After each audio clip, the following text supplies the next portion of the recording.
मनसे अध्यक्ष राज ठाकरेंच्या वाढदिवसानिमित्तानं शिवतीर्थावर कार्यकर्त्यांची गर्दी। रात्री 12 वाजता कार्यकर्त्यांसोबत केक कापत वाढदिवस साजरा।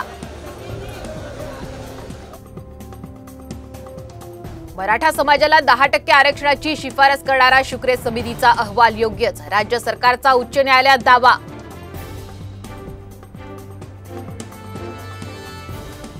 राहुल शेवाळे यांच्या बदनामी प्रकरणी ठाकरे राऊतांना प्रत्येकी 2000 रुपयांचा दंड, विशेष न्यायालयाकडून माफीचा अर्ज मान्य।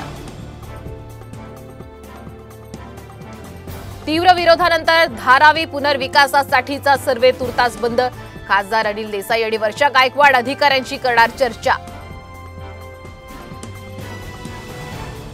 कोस्टल रोडची दुसरी लेन जुलैमध्ये सुरू होणार, मुख्यमंत्री एकनाथ शिंदे यांची माहिती। वाहतूक कोंडी सोडवण्यासाठी कोस्टल रोड ठरणार वरदान। पुण्यातल्या हिंजवडीतल्या वाहतूक कोंडीतून सुटकेसाठी आयटी अभियंत्यांना घेतला ई सायकलचा आधार, वेळ पेट्रोलच्या पैशांचीही बचत। मुंबईसह उपनगरात मुसळधार पावसाला सुरुवात, तर दिवसभर रिमझिम पाऊस पडण्याचा अंदाज।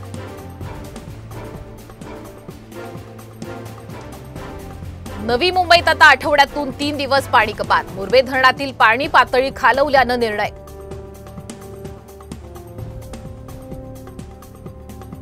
पुणे शहर आणि जिल्ह्यात पहिल्या 10 दिवसात 88.90 मिलीमीटर पावसाची नोंद, धरणाच्या पाणी साठ्यात काहीशी वाढ। पावसाच्या पार्श्वभूमीवर अमरावती जिल्ह्यातल्या 482 गावांवर जिल्हा प्रशासनाचं लक्ष, तालुका स्तरावर बचाव पथकं नेमली।